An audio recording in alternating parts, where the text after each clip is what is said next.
الحمد لله نحمده ونستعينه ونستغفره ونؤمن به ونتوكل عليه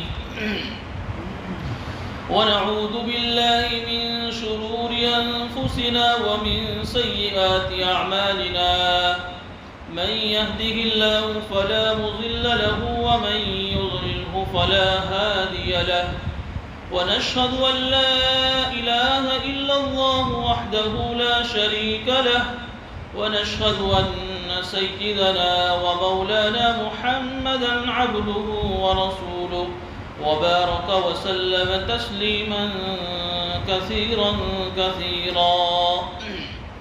أما بعد فأعوذ بالله من الشيطان الرجيم بسم الله الرحمن الرحيم ألم عهد إليكم يا بني آدم ألا تعبدوا الشيطان إنه لكم عدو مبين وأن اعبدوني هذا صراط مستقيم ولقد أضل منكم جبلا كثيرا أفلم تكونوا تعقلون هذه جهنم التي كنتم توعدون اصلوها اليوم بما كنتم تكفرون صدق الله العظيم. بزرگان محترم، گزشتہ مجلس میں آپ حضرات کے سامنے یہ مضمون پیش کیا گیا تھا کہ پچھلے آیتوں میں اللہ رب العزت نے قیامت کے اندر جو سور پھونکے جائیں گے اس سور کی تفصیلات حضرات کے سامنے پیش کی گئی تھی. پھر اس کے بعد نیک لوگوں کو جنت کی بشارت سنائی گئی اور پھر اس کے بعد یہ اعلان کیا گیا وَامْتَازُوا الْيَوْمَ أَيُّهَا الْمُجْرِمُونَ کہ مجرموں، ایک گنہگاروں آج کے دن الگ الگ ہو جاؤ. اس لیے کہ میدان محشر میں ایک منظر وہ ہوگا جس میں جنتی لوگ اور جہنمی لوگ مکس ہوں گے. کوئی کسی کو پہچان نہیں پائے گا کہ اس میں سے کون جنتی ہے کون جہنمی. پھر حساب کتاب کے بعد اللہ رب العزت یہ اعلان فرمائیں گے کہ یہ لوگ جنتی ہیں، تو پھر اس وقت ان جنتیوں میں سے، اس منظر کے اندر سے، ان لوگوں میں سے اللہ تعالیٰ جہنمیوں کو اور مجرموں کو الگ کریں گے، اور جو جس طرح کا گنہگار ہوگا اس کو اس طرح کی صف میں کھڑا کیا جائے گا. اس کی تفصیل گزشتہ ہفتے آ چکی ہے. جب ان کو اللہ تعالیٰ یہ کہے گا کہ بھی جنت تمہاری رہنے کی جگہ نہیں ہے، تمہیں تو اب جہنم میں جانا ہے، اس لیے تم آج جنتیوں سے الگ ہو جاؤ، تو اللہ تعالیٰ انہیں ایک بات اور کہیں گے کہ اے لوگوں، اے آدم کی اولاد، کیا میں نے تم سے دنیا میں یہ وعدہ نہیں کیا تھا کہ تم شیطان کی عبادت مت کرنا؟ لا تعبدوا الشیطان انہ لکم عدو مبین، تو شیطان تمہارا کھلا ہوا دشمن ہے، اور تم سے کیا میں نے یہ نہیں کہا تھا کہ تم میری عبادت کرنا، اور یہی سیدھا راستہ ہے.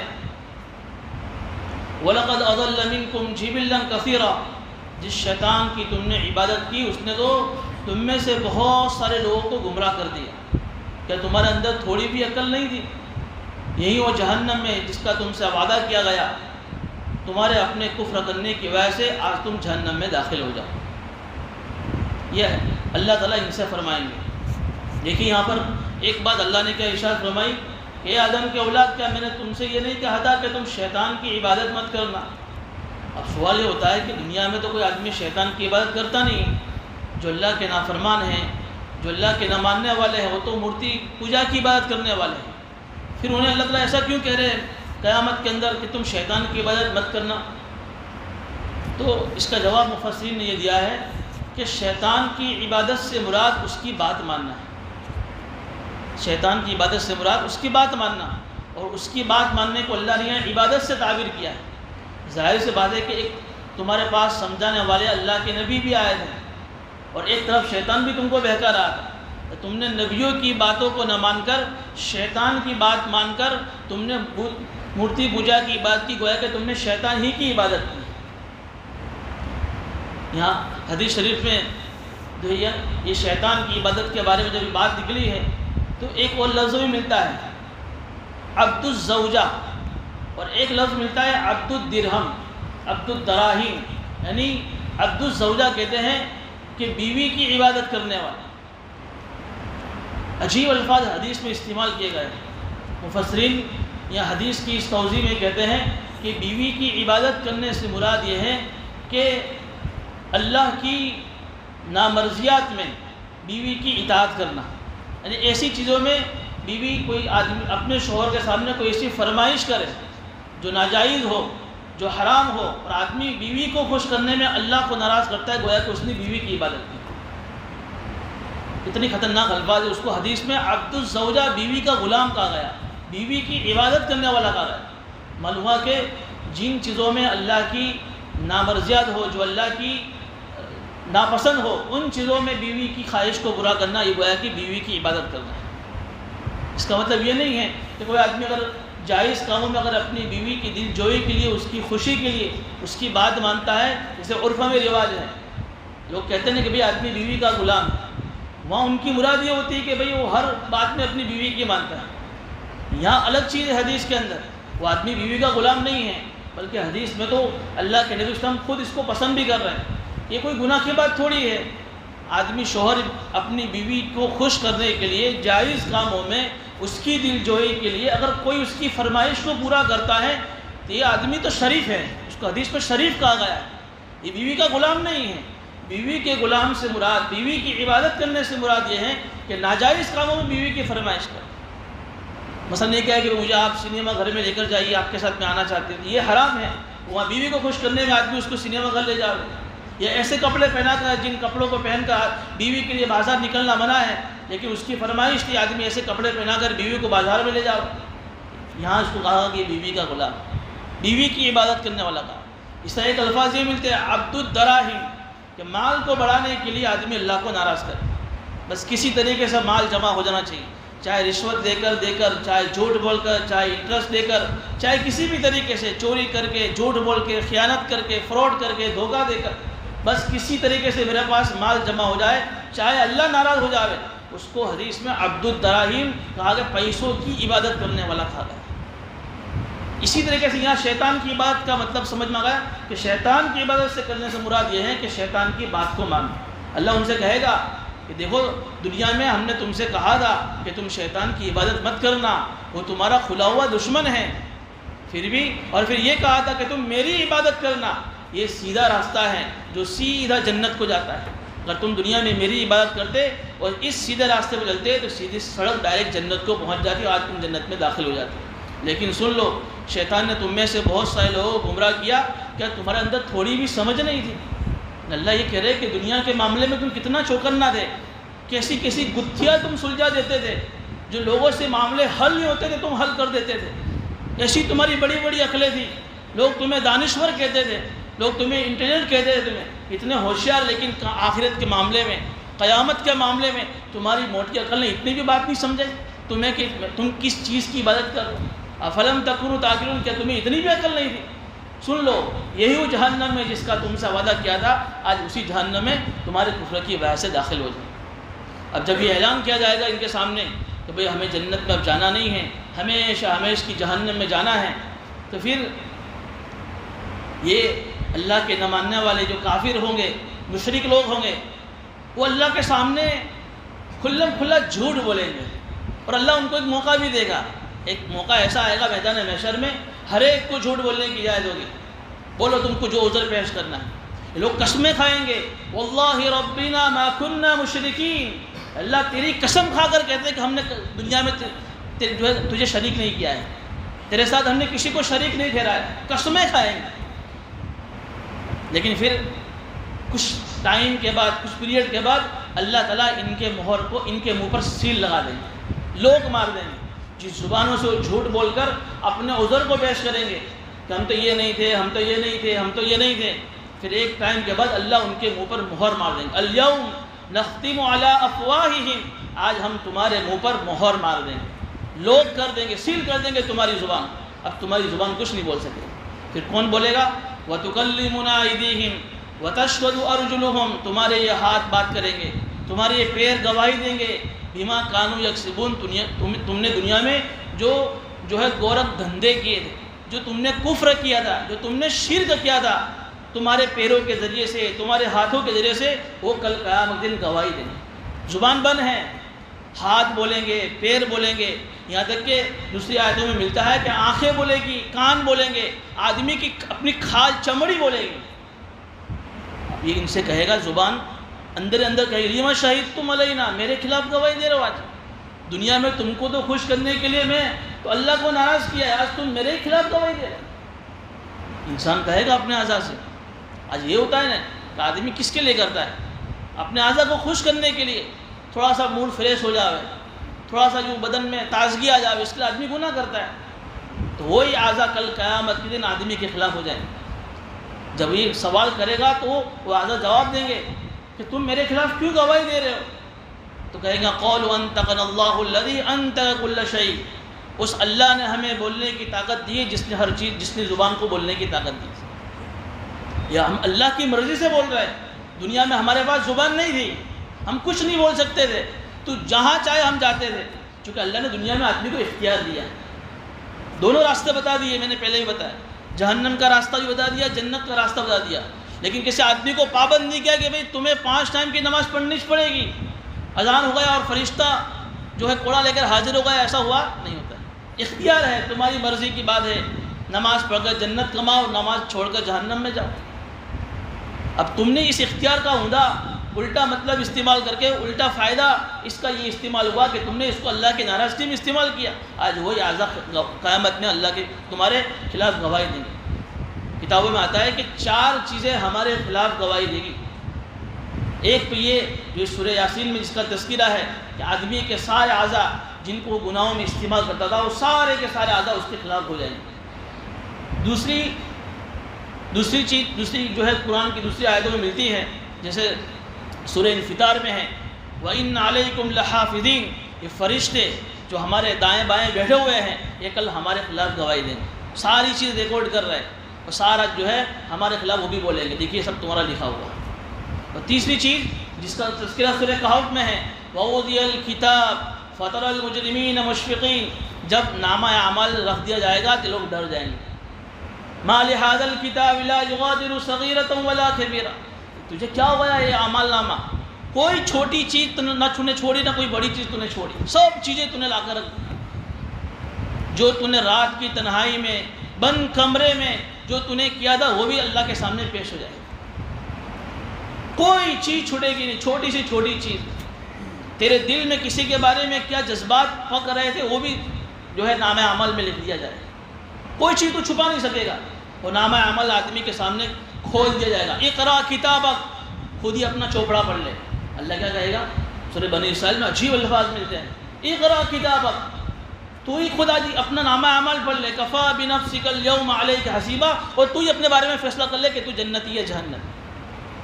ہر آدمی کو اپنی پوری اسٹوری معلوم ہے کہ میں نے زندگی کیسی گزاری تھی. تو ہی حساب کر لے آج کہ تیرا جو ہے حشر کیا ہونا چاہیے.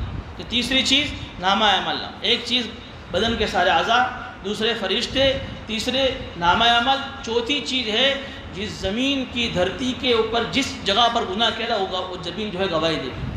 سورہ زلزال میں یومئذ تحدث اخبارها بان ربک اوحی لها، زمین ساری چیزوں کو باہر نکالے گی اور سارے بھیدوں کو کھول دے گی. کہاں کہاں تم نے گناہ کیے تھے.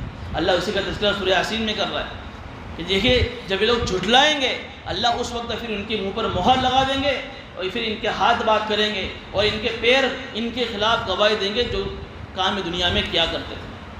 یہ تو آخرت میں. اب اللہ آگے کہہ رہا ہے وَلَوْ نَشَاءُ لَطَمَسْنَا عَلَىٰ أَعْيُنِهِمْ فَاسْتَبَقُوا الصِّرَاطَ فَأَنَّىٰ يُبْصِرُونَ. تو اللہ نے تمہیں جو آنکھ دی ہے یہ بہت بڑی اللہ کی نعمت ہے. اللہ ان کافروں کو قرآن کے ذریعے سے اور قیامت تک کے سارے انسانوں کو سمجھا رہا ہے کہ جو آنکھ اللہ نے تمہیں دی ہے یہ اللہ کی ایک بہت بڑی نعمت ہے. جب تمہارے سامنے قرآن کی آیتیں پڑھ پڑھ کر سنائی جاتی ہے جب تمہارے سامنے اللہ کے پیغمبر قرآن کی آیتوں کو پڑھ پڑھ کر سناتے ہیں تو تم آنکھوں کو بند کر لیتے ہو۔ اگر ہم چاہیں تو دنیا میں تمہاری آنکھوں کو سپاٹ کر دیں، وَلَوْ نَشَاءُ لَطَمَسْنَا عَلَىٰ أَعْيُنِهِمْ، ہم تمہاری آنکھوں کو سپاٹ کر دیں۔ سپاٹ کرنے کے دو مطلب ہیں، ایک تو یہ کہ بالکل آنکھ اسی جگہ اپنی حالت پر باقی رہے لیکن آنکھ کی بینائی کو اللہ چھین لے، ایک تو یہ ہو، یا پھر یہ کہ بالکل وہ آنکھ کا جو بھاگ ہے اللہ اس کو بالکل سپاٹ کر دے، یعنی آنکھ ہی نہ رہے، بالکل چمڑی کا بھاگ ہو جائے۔ اللہ کہے ہم دنیا میں یہ چیز کر سکتے ہیں، اگر ہم یہ کر دیں گے فَاسْتَبِقُوا الصِّرَاطَ، تم راستے پانے کے لیے آگے بھاگو گے لیکن تم راستہ کہاں دیکھ سکو گے۔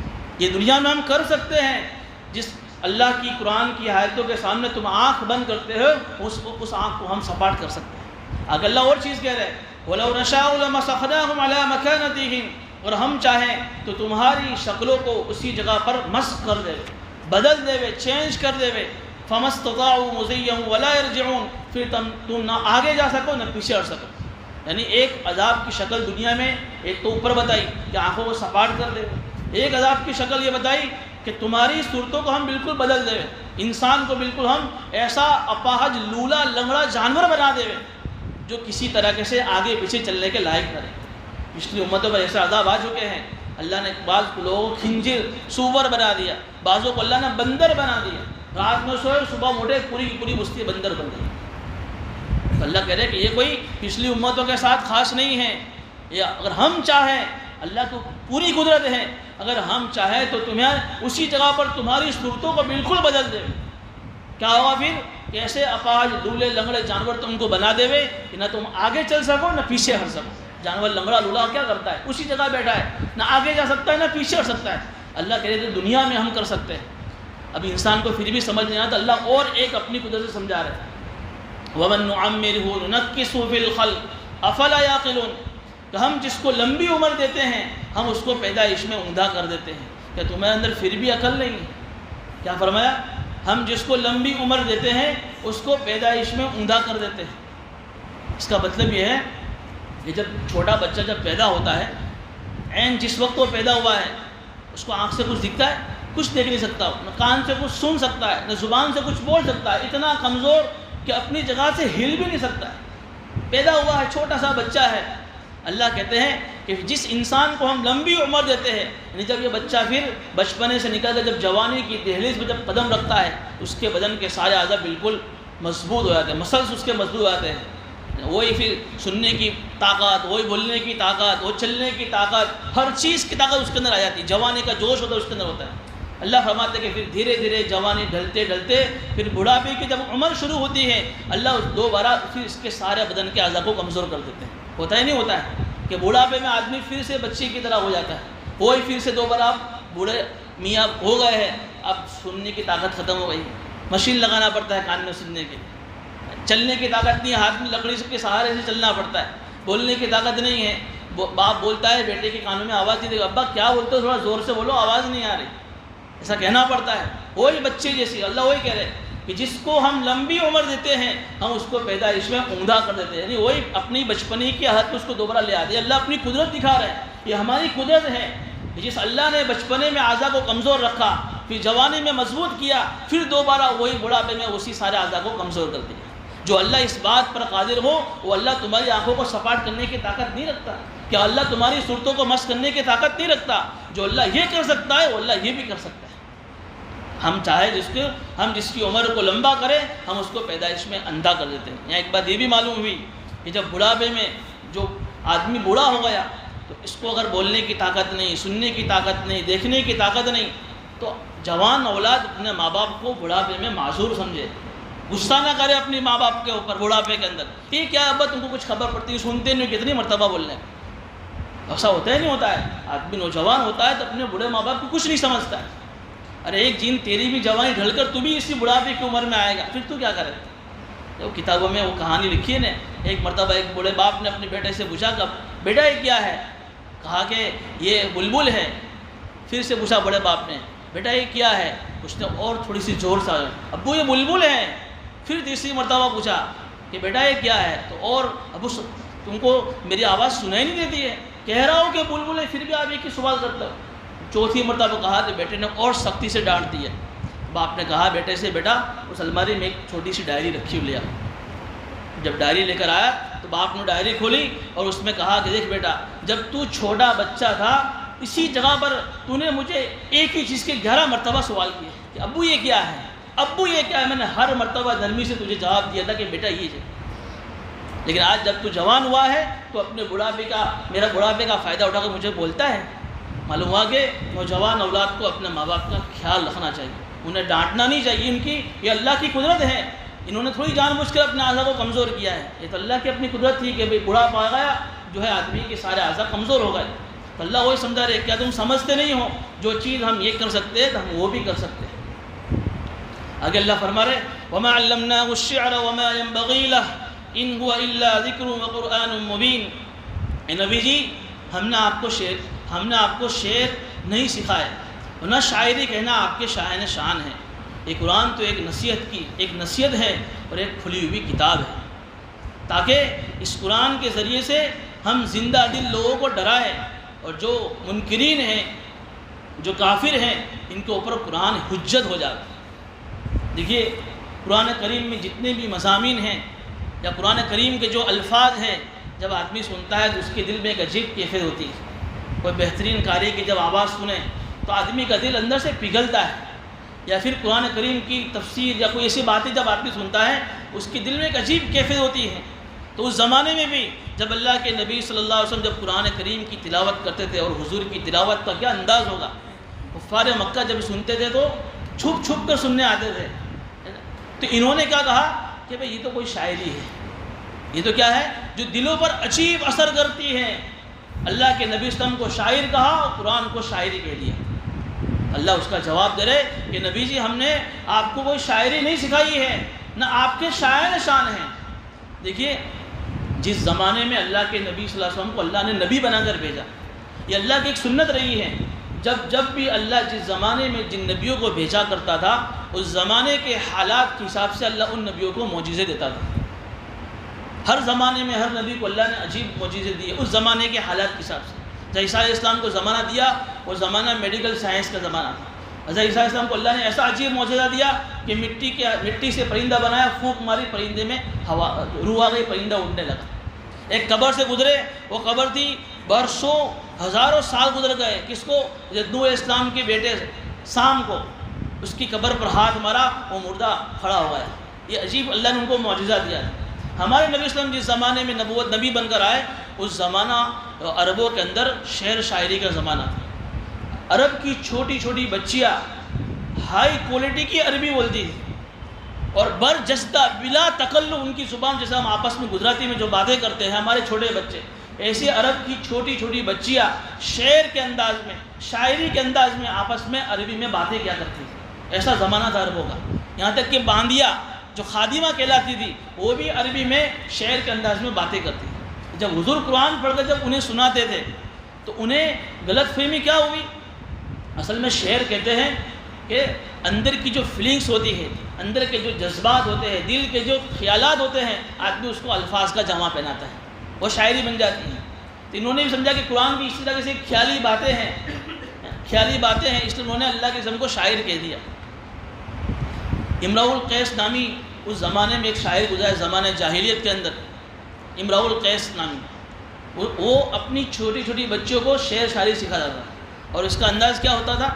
شاعری میں شعر میں 2 ٹکڑے ہوتے ہیں، 2 مصرے ہوتے ہیں، ایک مصرع بتا رہا اور پھر کہتا کہ دوسرا مصرع تم خود بناؤ جوڑ لگا کر۔ وہ اتنی چھوکریاں ہوشیار ہوتی تھی اس زمانے کی کہ شام تک میں جوڑ بٹھا کر دوسرا مصرع بنا دیتی تھی۔ اب وہ بہت مشہور شاعر تھا، تو اس زمانے کے دوسرے جو شاعر تھے ان کو اس پر حسد ہوا، تو انہوں نے پلاننگ بنا کر اس کو گھومنے پھرنے کے بہانے سے اس کو جنگل میں لے گئے کہ چلو آج جنگل میں گھوم پھر کر آتے ہیں۔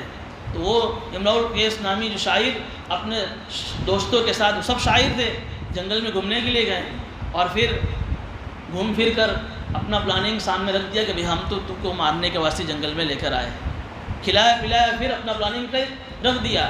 تو اس نے کہا کوئی بات نہیں، مجھے مارنے سے پہلے میری ایک خواہش پوری کرو، میں تم کو شعر کا ایک مصرع سناتا ہوں، جب مجھے مار دو تو پھر میرا یہ مصرع میری بچیوں کو جا کر سنا دینا۔ کہ ٹھیک ہے، کیا مصرع ہے؟ اس نے ایک پرچے میں لکھا یا بنت امرأ القیس ان اباکما، ایک ہی مصرع، یا بنت امرأ القیس ان اباکما، بس یہ ایک ہی مصرع دیا. وہ تو کچھ سمجھے نہیں. اس کا ترجمہ یہ تھا کہ یہ امرأ القیس کی دونوں بیٹیاں، یہ تمہارا باپ، بس آدھی بات. دوسرا مصرع تو جوڑا نہیں، اس وقت میری بچیاں سمجھ جائے گی. اب انہوں نے اس کا مرڈر کر دیا. مرڈر کر کے پھر وہ پرچی لے کر شہر میں پہنچے، ان کی بچیوں کو دیا. وہ بچیوں نے گھر میں جا کر جو قاتل جس نے مرڈر کیا تھا گھر میں سے وہ چیز لا کر اس کا بھی مرڈر کر دیا. فوراً اس پرچی کو پڑھتے ہی لوگ حیران ہو گئے، گھروں آپس میں افواہیں پھیل گئی کہ اس طریقے سے بچے نے اس طریقے سے ایک آدمی کو مار ڈالا. لوگ جمع ہو گئے، کیا ہوا؟ کہ یہ میرا باپ کا قاتل ہے، اس نے میرے باپ کو مارا ہے.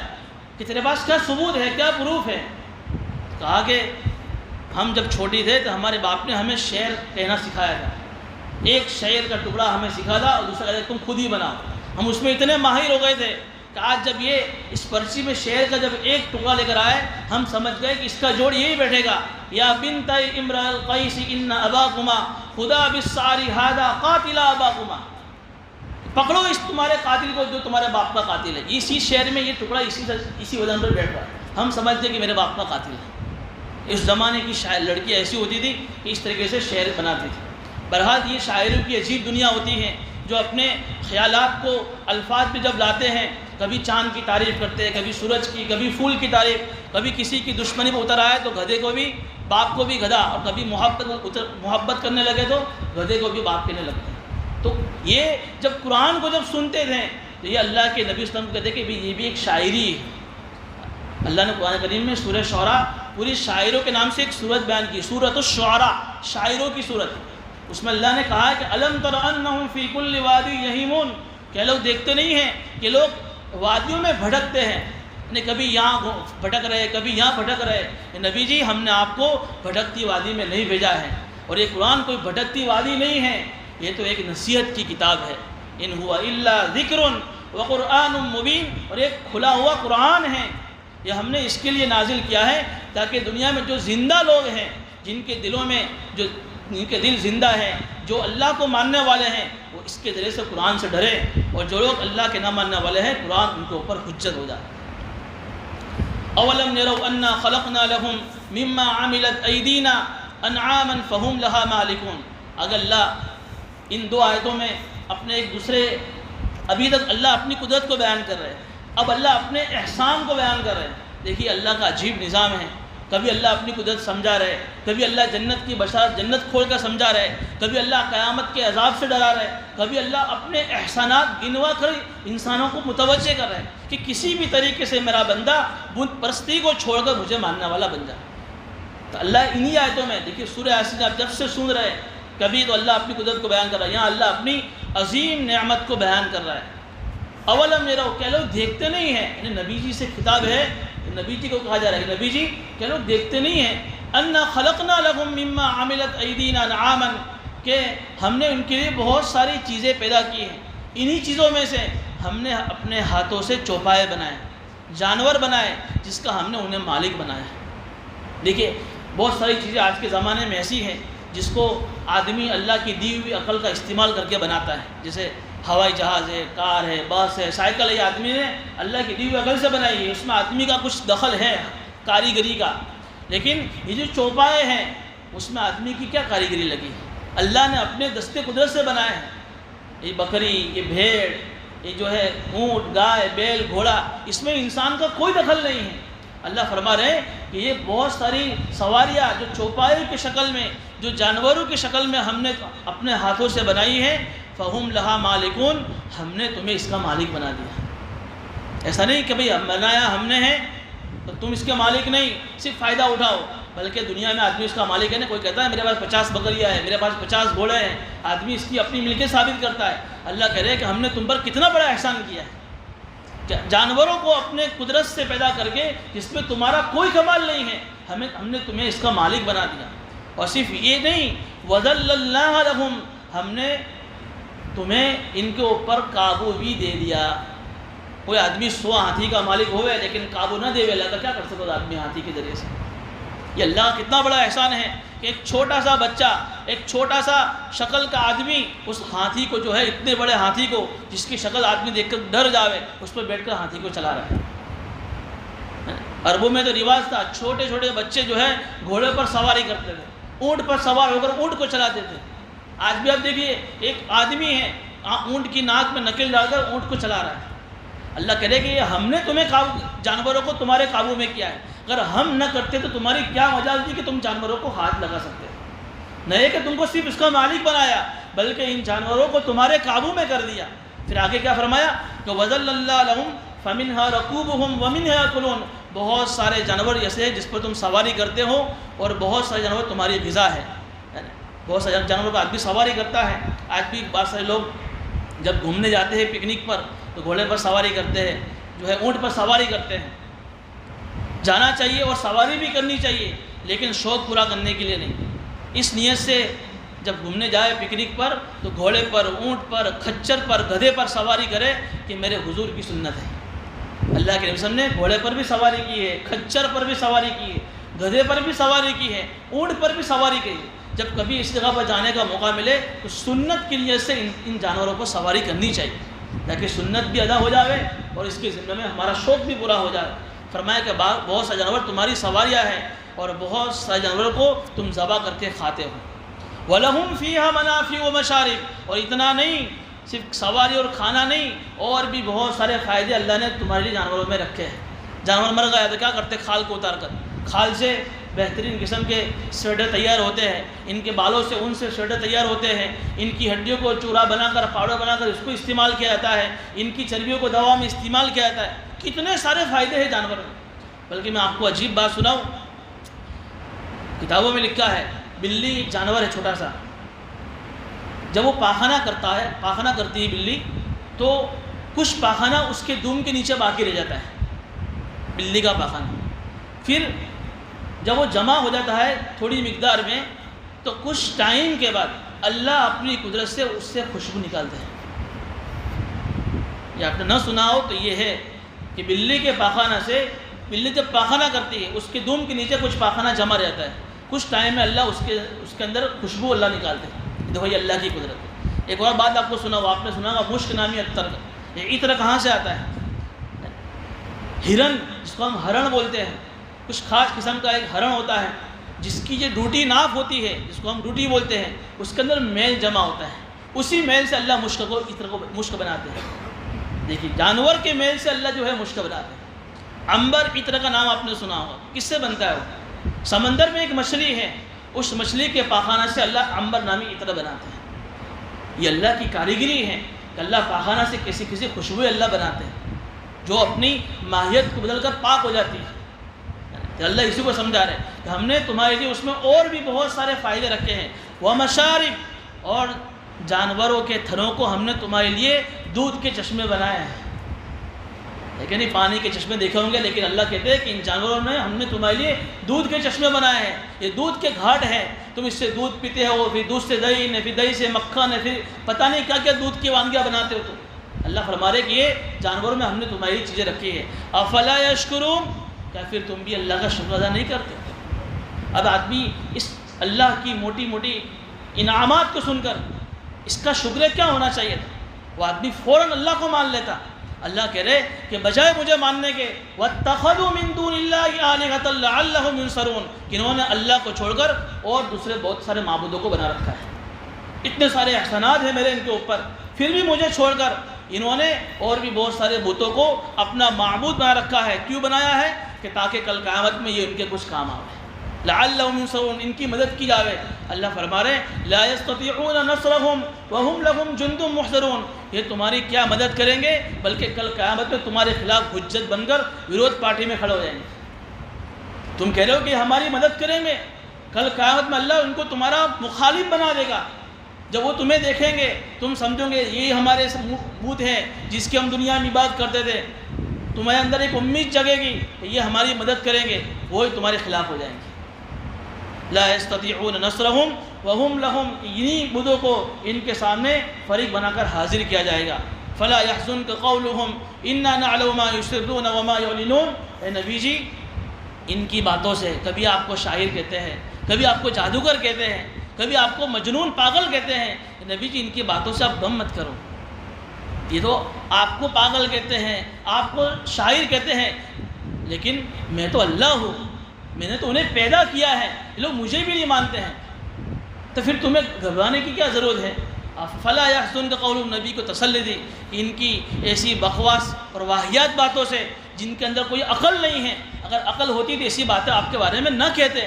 نبی جی آپ گھبرائیے مت، انا نعلم ما يسرون وما يعلنون، جو چیز بھی آپ زبانوں سے چھپاتے ہیں یا اپنی زبانوں سے ظاہر کرتے ہیں، ساری چیزیں ہم جانتے ہیں. اولم ير الانسان انا خلقناه من نطفة فاذا هو خصيم مبين. آگے کی جو آیتیں ہیں اس کا شان نزول یہ ہے کہ مکہ کے اندر ایک اللہ کے نبی صلی اللہ علیہ وسلم کا ایک دشمن تھا جو مکہ کا بڑا سردار تھا، عاص بن وائل جس کا نام ہے. ایک مرتبہ وہ مکہ کی ایک بطحائے مکہ ایک جگہ ہے، وہاں سے جا رہا تھا. راستے میں دیکھا کہ ایک سوکھی ہوئی ہڈی اس کو ملی. اس نے اس ہڈی کو پکڑا، اور ہڈی کو پکڑنے کے بعد جو ہے اس نے بہت پرانی ہڈی تھی، وہ جیسا ہی اس نے ہاتھ میں پکڑا اس کو دبایا تو چورا چورا ہو گئی، ٹکڑے ٹکڑے ہو گئی، بھوکا ہو گئی. اسی ہڈی کو لے کر وہ حضور کی خدمت میں حاضر ہوا. کون؟ وہ عاص بن وائل. اور کہنے لگا تم اس ہڈی کے بارے میں کیا کہتے ہو؟ اس کو کون دوبارہ زندہ کرے گا؟ یہ سوال کیا. اسی پر اللہ نے آیتیں نازل کی کہ یہ انسان دیکھتا نہیں ہے، ہم نے اس کو ایک ناپاک قطرے سے پیدا کیا ہے اور پھر ہمارے سامنے جھگڑتا ہے. فَإِذَا هُوَ خَصِيمٌ مُّبِينٌ، ہمارے سامنے جھگڑتا ہے. شیخ سعدی نے بڑی عجیب بات لکھی ہے فارسی میں، جس کا ترجمہ یہ ہے: رات کی جب تنہائی ہوتی ہے اور رات کی تنہائی میں جب صبح ہونے کی جب تیاری ہوتی ہے تو آسمان سے جو پانی گرتا ہے اس کو شبنم کہتے ہیں. آپ دیکھتے ہو صبح صبح میں درختوں پر وہ پانی ہوتا ہے شبنم، اس کو شبنم کہتے ہیں. شیخ سعدی فرماتے ہیں کہ سمندر کے اندر جو مچھلی اگر منہ کھلا ہوا ہو اور شبنم کا قطرہ اس کے جب منہ میں گر کر وہ منہ بند کر لیتی ہے، اللہ اس شبنم کے قطرے سے موتی نکالتے ہیں. اسی طریقے سے اللہ رب العزت جو ہے ایک پانی کا ناپاک قطرہ جس کو انسان اپنی زبان سے بولنے کو پسند نہ کرے، جو کپڑے پر لگ جائے تو آدمی اس کو دھو لے وے، اس کو برداشت نہ کرے، اس ناپاک قطرہ باپ کی پیٹھ سے نکل کر جب ماں کی پیٹ میں جاتا ہے، اللہ اس سے بھی بہترین شکل میں انسان پیدا کرتے ہیں.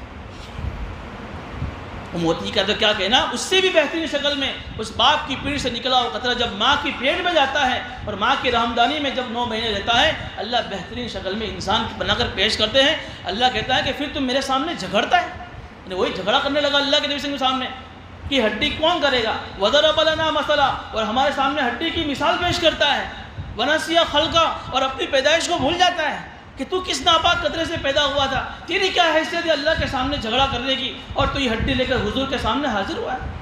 قال، حضور کو کہا کہ حضور کہہ دیجئے اس سے اللہ اسی ہڈی کو دوبارہ چڑھائیں گے، اس پر گوشت چڑھائیں گے اور اللہ اسی ہڈی کو پیدا کریں گے اور پھر اللہ تجھے ڈائریکٹ جہنم میں ڈال دیں گے. قال من یحیی العظام وہی رمیم، وہ یہ کہہ رہا ہے کہ اس ہڈی کو کون دوبارہ زندہ کرے گا، حالانکہ تو بھوکا ہو گئی ہے. اللہ کے نبی، اے نبی جی آپ اس سے کہہ دیجئے وہی اللہ اس کو دوبارہ زندہ کرے گا جس کو اس نے پہلی مرتبہ پیدا کیا. تو یہ ہڈی لے کر آیا ہے، تو پہلے ہڈی بھی نہیں تھا، یہ تو ہڈی ہے کہ پھر دوبارہ اللہ کے لیے تو آسان ہے. انسان تو پہلے کچھ تھا ہی نہیں، پھر جب کچھ تھا نہیں اس ناپاک قطرے سے اللہ نے انسان کو بنایا، اب تو یہ ہڈی ہے، تو اللہ کے لیے تو اور آسان ہو گیا اس کو دوبارہ پیدا کرنا. معلوم ہوا کہ آدمی کو اگر قبر میں دفنا دیا جاوے اور اس کی لاش قبر کی مٹی بن جاوے، یا آدمی کو جلا دیا جاوے اور اس کی جو ہے لاش راکھ بن جا کر اس کو پانی میں ٹھنڈا کر دیا جاوے، یا اس کی راکھ کو ہوا میں اڑا دیا جاوے، اللہ کہتا ہے ہم پھر بھی اس کو دوبارہ زندہ کر دیں. یہ اللہ اپنی قدرت سمجھا رہے. پھر آگے کیا کرے؟ کون اللہ اس کو زندہ کرے گا؟ الذی جعل لکم من الشجر الاخضر نارا، وہی اللہ اس ہڈی کو دوبارہ زندہ کرے گا جو ہرے بھرے پانی والے درخت سے تمہارے لیے آگ نکالتا ہے، پھر تم اس سے اپنا چولہا نکالتے. یہ عجیب بات اللہ فرما رہے. عرب کے اندر 2 درخت ہیں، ایک درخت کا نام تھا مرخ اور ایک کا نام تھا عفار. وہ ان درخت کی لکڑیوں کو توڑ لیتے تھے، جیسے ہم مسواک کے لیے لکڑی توڑتے ہیں اس طریقے سے وہ لکڑیوں کو توڑ کر اپنے جیب میں ڈال دیتے تھے. اور جب سفر میں جب جاتے تھے تو اس زمانے میں ماچس اور لائٹر تو ہوتا نہیں تھا. اب یہ جو 2 درخت تھے ان کی 2 لکڑیاں ان کی جیب میں ہیں. یہ دونوں لکڑیاں، یہ درخت جو ہے ہرے بھرے ہوتے تھے، بالکل پانی والی لکڑیاں ہوتی تھیں. اللہ فرما رہے ہیں کہ یہ انہی 2 لکڑیوں کو جب رگڑتے تھے اللہ اس سے آگ پیدا کرتے تھے. دیکھیے پانی ہے، پانی میں کوئی چیز آپ سلگاؤ جلے گی، لیکن اللہ کہہ رہے ہیں کہ وہی اللہ کہ جو ہرے بھرے درخت سے تمہارے لیے آگ نکالتا ہے جس سے تم اپنا چولہا جلاتے ہو، وہ اللہ تمہارے لیے ہڈی سے انسان بنا کر آسانی سے اللہ پیدا کر سکتا ہے، ٹھیک ہے نا؟ اولیس الذی، اگر اللہ اور کہہ رہے ہیں کہ جو اللہ آسمان و زمینوں کو بنانے پر قادر ہیں، کیا وہ انسان جیسی چھوٹی مخلوق کو بنانے پر قادر نہیں؟ تو چھوٹی مخلوق ہے، اتنے بڑے بڑے آسمان، اتنی بڑی بڑی زمینیں، یہ پہاڑ، یہ سورج، یہ چاند، یہ اللہ کہہ رہے ہم نے جب بنائے ہیں تو کیا اللہ اس چھوٹی سی حقیر سی انسان کو بنانے پر اللہ قادر نہیں ہے؟ ضرور، کیوں نہیں؟ وَهُوَ الْخَلَّاقُ الْعَلِيمُ، اللہ بڑا پیدا کرنے والا ہے اور اللہ بڑا جاننے والا ہے۔ اللہ قیامت سمجھا رہے ہیں کہ تم قیامت کو معمولی مت سمجھو، ہم تم کو دوبارہ زندہ کریں۔ مولانا عمر صاحب پالن گوئی رحمۃ اللہ علیہ کی کا ایک واقعہ ہمارے استاد محترم نے سنایا تھا اپنے درس میں کہ ایک مرتبہ ان کو آپریشن تھیٹر میں لے جایا گیا۔ آج چونکہ تفسیر ختم کر دی، اس لیے 5-10 منٹ تھوڑی ہو جائے گی۔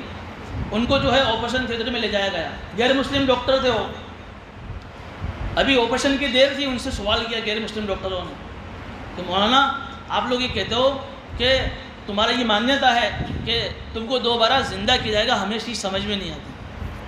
چونکہ ڈاکٹر تھے تو وہاں ڈاکٹروں کو ڈاکٹر کی بھاشا میں سمجھایا کہ تمہارا، میں نے ایسا سنا ہے تمہارے بارے میں کہ سائنس ایسا کہتی ہے کہ انسان کے بدن میں لوہا ہے، لوکھنڈ ہے، جس کو ہم آئن کہتے ہیں۔ بات صحیح ہے، کہاں صحیح ہے، سائنس کہتی ہے اس بات کو۔ کہا کہ ایک کام کرو، میرا آج میں آپ کے سامنے آپریشن کے لیے حاضر ہوا ہوں اور پورا میرا بدن آپ کے پاس حاضر ہے، آپ میرے بدن سے جہاں سے بھی چیرنا چاہے چیر کر 1 گرام لوہا مجھے نکال کر دکھا دیں۔ کیا کہا مولانا؟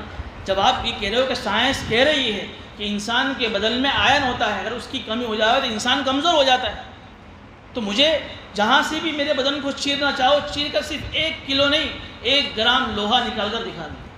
تو ڈاکٹر ہکا بکا ہو گئے کہ بھئی تو سائنس کہتی ہے پر ہم دکھا نہیں سکتے، کہ بھئی ہمارا اللہ کہتا ہے لیکن ہم اس کو دکھا نہیں سکتے۔ جب تم سائنس کہتی ہے، جب دکھا نہیں سکتی اس کی بات کو مانتے ہو، اس اللہ نے جس نے ہمیں پیدا کیا ہے اس نے ہمیں جب یہ خبر دی ہے وہ کے ذریعے سے، اس لیے ہمارا یقین ہے کہ ہم دوبارہ زندہ کیے جائیں۔ کتنی عجیب بات کہہ دی۔ تو بہرحال یہ اللہ اپنی قدرت والا ہے جو اپنی قدرت سے انسان کو دوبارہ زندہ کر کے دکھائے گا۔ آگے اللہ فرما رہے ہیں انما امرہ اذا اراد شیئا ان یقول له کن فیکون۔ ارے ہڈی کو گوشت چڑھانا، گوشت سے پھر انسان بنانا، یہ تو دور کی بات ہے۔ اللہ کی قدرت تو اتنی بڑی ہے کہ جب اللہ کسی چیز کو کہہ دے ہو جا تو چیز ہو جاتی ہے۔ یہ اللہ کی قدرت ہے کہ اللہ اتنی بڑی قدرت والے ہیں کہ جب دنیا کے اندر تو کوئی بادشاہ کتنا ہی بڑا، پوری مان لو کہ پوری دنیا کا بادشاہ ایک آدمی بن گیا، لیکن اگر اس کو کوئی عمارت بنوانی ہو تو کیا کرنا پڑے گا؟ کچا سامان، رو مٹیریلز لانا پڑے گا، مزدور بلانے پڑیں گے، اور پتہ نہیں ایک بلڈنگ بنانے میں کتنا اس کو ٹائم لگ جائے گا۔ حالانکہ پوری دنیا کا بادشاہ ہے لیکن اس کے پاس اتنا پاور نہیں ہے کہ آٹومیٹک ایک اشارہ کرے اور پوری دنیا کھڑی ہو جائے۔ اللہ کہہ رہے ہم اتنے بڑے بادشاہ ہیں، ہم اتنے بڑی قدرت والے ہیں، صرف یوں کہ کن ہو جا وہ چیز ہو جاتی ہے۔ یہ تو صرف سمجھانے کے لیے مفسر نہیں فرماتے ہیں کہ اللہ کا وہ کن کہنا بھی اللہ کے لیے ضروری نہیں، اللہ صرف چاہ لے ہوئے کہ مجھے کرنا ہے وہ چیز ہو جاتی ہے۔ اب کوئی چیز یہ سوچے کہ پھر بچہ ماں کی پیٹ میں 9 مہینے کیوں رہتا ہے؟ اللہ آج جو ہے صحبت ہوئی، منی کا حمل رہا، کل بچہ ہو جائے، تو یہ کتنے وقت میں ہونا وہ اللہ کی تقدیر میں لکھا ہوا ہے۔ اللہ انسانوں کو سمجھانے کے لیے ہم شاید اس کو ایک کون میں کر سکتے ہیں، لیکن یہ ہمارا ایک سنت ہے، ہماری ایک سنت ہے، ہم تدریجی طور پر تم کو سکھانے کے لیے کہ کوئی بھی کام مینجمنٹ کے ساتھ کیا جائے، کوئی بھی کام جو ہے ترتیب کے ساتھ کیا جائے۔ یہ نہیں کہ بھئی آج بات ہوئی، آج یہ ہوا، کل وہ چیز ہو جانی چاہیے، بلکہ اس کو ترتیب کے ساتھ کیا جائے۔ اللہ نے آسمانوں کو 2 دن میں پیدا کیا، زمین کو 2 دن میں، اللہ کے لیے کیا مشکل تھا؟ یہ آسمان ہو جاتا 7واں آسمان پیدا ہو جاتے، لیکن انسانوں کو سمجھانے کے لیے کہ کوئی بھی کام تمہیں شروع کرنا ہے اس کو ترتیب کے ساتھ، مینجمنٹ کے ساتھ تمہیں کرنا اللہ نے سکھایا، ورنہ اللہ اتنی بڑی قدرت والے ہیں، اللہ کہ کن وہ چیز ہو جاتی ہے۔ فسبحان الذی بیدہ ملکوت کل شیء والیہ ترجعون۔ پاک ہے وہ ذات جس کے قبضے میں ہر چیز کی ملکت ہے، پاک ہے وہ ذات جس کے قبضے قدرت میں دنیا کی ہر چیز کی ملکت ہے، وَإِلَيْهِ تُرْجَعُونَ، اور اسی کی طرف تمہیں دوبارہ لوٹ کر جانا ہے۔ تو وہ آخری آیت میں بھی، سورہ یاسین کی آخری آیت میں بھی اللہ نے پھر قیامت سمجھا ہے کہ انسانوں قیامت کو بھول مت جانا۔ آج دنیا میں جتنی بھی گناہ ہو رہے ہیں نا، جتنی بھی جو کرائم ہو رہا ہے، کیوں ہو رہا ہے؟ آدمی اپنی قیامت کو بھول جاتا ہے کہ نہیں؟ جو بھی آدمی گناہ کر رہا ہے کیوں کر رہا ہے؟ اس کے سامنے اس کی قیامت نہیں، اللہ کہہ رہے کہ تم اپنی قیامت کو بھولنا نہیں، بار بار قیامت کا مذاکرہ کرنا، بار بار اپنی آخرت کو یاد کرنا تاکہ تم دنیا میں میری نافرمانی نہ کرو۔ قرآن میں سورہ یاسین پر اللہ قیامت پر اختتام کر رہے ہیں۔ امام بخاری رحمۃ اللہ علیہ نے اپنی حدیث قرآن کے بعد سب سے بڑی کتاب جس کا نام ہے بخاری شریف، اس کا ختم بھی جو ہے قیامت پر کیا۔ باب قول اللہ بسم اللہ الرحمن الرحیم، باب قول اللہ سبحانہ وتعالی ونضع الموازین القسط لیوم القیامہ۔ آخری قرآن کریم کی آیت کو بخاری شریف کو ختم کر کے ہمیں پیغام دیا کہ تم قیامت کو بھولنا مت۔ اس آیت کا ترجمہ کیا ہے؟ ہم قیامت کا دن لوگوں کے لیے انصاف کے ترازو قائم کریں گے۔ یہ بخاری شریف میں آخری آیت لا کر ہمیں یہ متنبہ کر دیا کہ جو ہے قیامت کو بھولنا مت۔ اس لیے سورہ یاسین میں اللہ نے قیامت کو کھول کھول کر بیان کیا۔ میں نے پہلے دن کہا تھا سورہ یاسین کی تفسیر کے دن میں کہ اللہ نے سورہ یاسین کو قرآن کا دل کہا ہے۔ جس طریقے سے آدمی بغیر دل کے زندہ نہیں رہ سکتا ہے، اس طریقے سے چونکہ سورہ یاسین میں اللہ نے آخرت کے عقیدے کو بیان کیا ہے، جس کا آخرت کا عقیدہ نہیں وہ آدمی ہرگز ایمان والا نہیں ہو سکتا ہے۔ یہ سورہ یاسین قرآن کا دل ہے، اس لیے ہمارے حضور کی تمنا تھی کہ ہر انسان کے دل میں سورہ یاسین محفوظ ہونی چاہیے۔ آپ کو اگر یاد ہو تو میں نے کہا تھا سورہ یاسین کی پہلی تفسیر کے دن کہ سورہ یاسین میں 83 آیتیں ہیں۔ ایک آدمی اگر روزانہ 2 آیتیں یاد کرے تو 1.5 مہینے میں، 1 آیت یاد کرے تو 3 مہینے میں اس کو پوری یاسین منہ پر ہو سکتی ہے۔ آج 1.5 مہینہ ہوا، تقریباً 6 قسطیں ہوئی، اگر کوئی آدمی 2 آیتیں بھی یاد کرتا تھا سورہ یاسین کا حافظ ہو جاتا۔ اگر نہیں ہے، ہمارے حضور کی تمنا ہے کہ میرے امتی کے ہر دل میں سورہ یاسین ہونی چاہیے، تو پھر ہماری تمنا کیوں نہیں ہونی چاہیے؟ اس لیے نیت کرے، اگر کسی نے یاد نہیں کی ہے پھر سے آج سے نیت کرے، 1 نہیں تو 2 نہیں تو کم از کم 1 آیت 3 مہینے کے اندر اندر وہ سورہ یاسین کا جو ہے سورہ یاسین اس کو حفظ یاد ہو جائے گی۔ اور حضور کی تمنا ہے، اگر ہم حضور کی تمنا کو پورا کریں گے اللہ ہماری آخرت بنا دینا کریں گے۔ اللہ تعالیٰ ہمیں ان باتوں پر عمل کرنے کی توفیق عطا فرماوے اور سورہ یاسین کی برکتوں سے اللہ ہمیں مالا مال فرماوے۔ سورہ یاسین ختم ہوئی ہے، مختصری دعا کر لیں۔ سبحان اللہ وبحمدہ عدد خلقہ ورضا نفسہ وزینۃ عرشہ ومداد کلماتہ، اللهم لا احصی ثناء علیک انت کما اثنیت علی نفسک، اللهم صل علی محمد وعلى ال محمد وبارک وسلم۔ یا رب صل وسلم دائما ابدا علی حبیبک خیر الخلق کلہم۔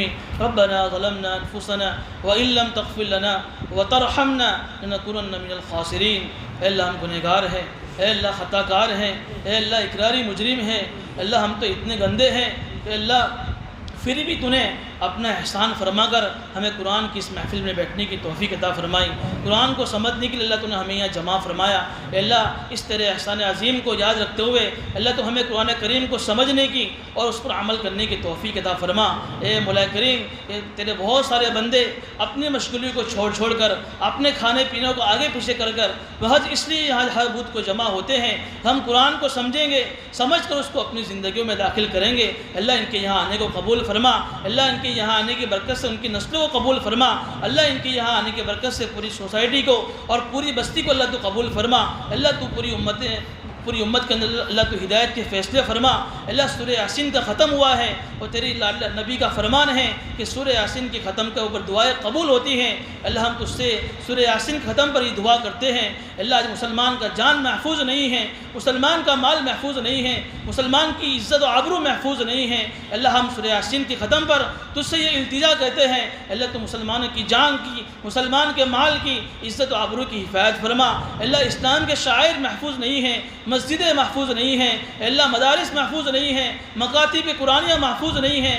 اللہ آج کی سورہ یاسین کے ختم پر ہم تجھ سے یہ التجا کرتے ہیں کہ تو اللہ مسجدوں کی حفاظت فرما، اپنے شاعر کی حفاظت فرما، حرمین شریفین کی حفاظت فرما، مسجد اقصی کی حفاظت فرما، بیت المقدس کی حفاظت فرما۔ دین کے جتنے بھی ٹھیے ہیں، جن کے جتنے بھی شعبے ہیں، تمام شعبوں کے اللہ تو اپنے خزانے غیب سے حفاظت فرما۔ اے مولا کریم، آج کی سورہ یاسین کے ختم کے موقع پر اے اللہ اس آنے والے لوگوں کے دلوں میں جو تمنائیں ہیں، جو آرزویں ہیں، اللہ ان کی تمناؤں کو پورا فرما۔ اللہ کتنے لوگ دکھوں سے بھرے ہوئے ہیں، اللہ کیسے کیسے دکھ لے کر بیٹھے ہوئے ہیں، اللہ ہم اس کو سن بھی نہیں سکتے ہیں۔ اللہ تو بڑا سننے والا ہے، اللہ تو بڑا قدرت والا ہے۔ اللہ تو نے اپنی سورہ یاسین میں کسی اپنی قدرت کو سمجھایا ہے۔ اللہ تیرے لیے ان حالات کو دور کرنا کوئی مشکل نہیں ہے۔ اللہ تو ان کے دکھوں کو ختم فرما، اللہ عافیت کا معاملہ فرما، عافیت والی زندگی نصیب فرما، برکت والی روزی نصیب فرما، چین سکون نصیب فرما، آپس میں گھروں میں پیار محبت نصیب فرما، ایک دوسرے کا احترام، ایک دوسرے کی ہمدردی نصیب فرما، ایک دوسرے کا اکرام نصیب فرما، آپس میں جوڑ نصیب فرما، آپس کی انتشار سے ہماری حفاظت فرما۔ اللہ جو بے گھر ہیں ان کے لیے کشادہ گھر کا انتظام فرما، جو بے اولاد ہیں ان کے لیے نیک صالح اولاد کا انتظام فرما۔ اللہ جو بے جوڑ ہیں ان کے لیے نیک صالح جوڑے کا انتظام فرما۔ اللہ جن کی زندگیاں شادی کے بعد تلخی کا شکار ہے، آپس میں میل ملاپ نہیں ہے، اللہ ان کی زندگیوں کو آباد فرما۔ اللہ آپس میں ایک دوسرے کی حقوق کی ادائیگی کا اہتمام نصیب فرما کر ایک دوسرے کے حقوق تلفیہ کرنے سے ان کی حفاظت فرما۔ ان کے گھروں کو خوشیوں سے بھر دے، ان کی زندگی کو خوشیوں سے بھر دے۔ اے مولا کریم، اور بھی بہت سارا کچھ مانگنا چاہتے ہیں، ہم اپنی زبان پر نہیں رہ سکتے ہیں، لیکن تو ہماری دلوں کو بھید کو جانتا ہے۔ اللہ تو ہماری نیک جائز تمناؤں کو پورا فرما۔ اللہ تو ہماری اولاد کو اپنی خوشیوں سے بڑھ کر بنا، اپنی امیدوں سے بڑھ کر بنا۔ اولاد کے تعلق سے تو نے جو ذمہ داریاں ہمارے اوپر ڈالی ہیں، اللہ تو اس کو پورا کرنے کی توفیق نصیب فرما۔ اللہ جو مانگا ہو بھی عطا فرما، جو مانگنے سے رہ گیا ہو بھی عطا فرما۔ جن لوگوں نے دعا کے لیے کہا ہے، جن کے لیے دعا کرنا حق ہے، جو بیمار ہے اللہ ان کو شفا کامل نصیب فرما اور ان کی دعا کو قبول فرما۔ اللہ ہماری دعا کو محض اپنے فضل و کرم سے نبی اکرم صلی اللہ علیہ وسلم کے صدقے طفیل میں قبول فرما۔ وصلی اللہ تعالی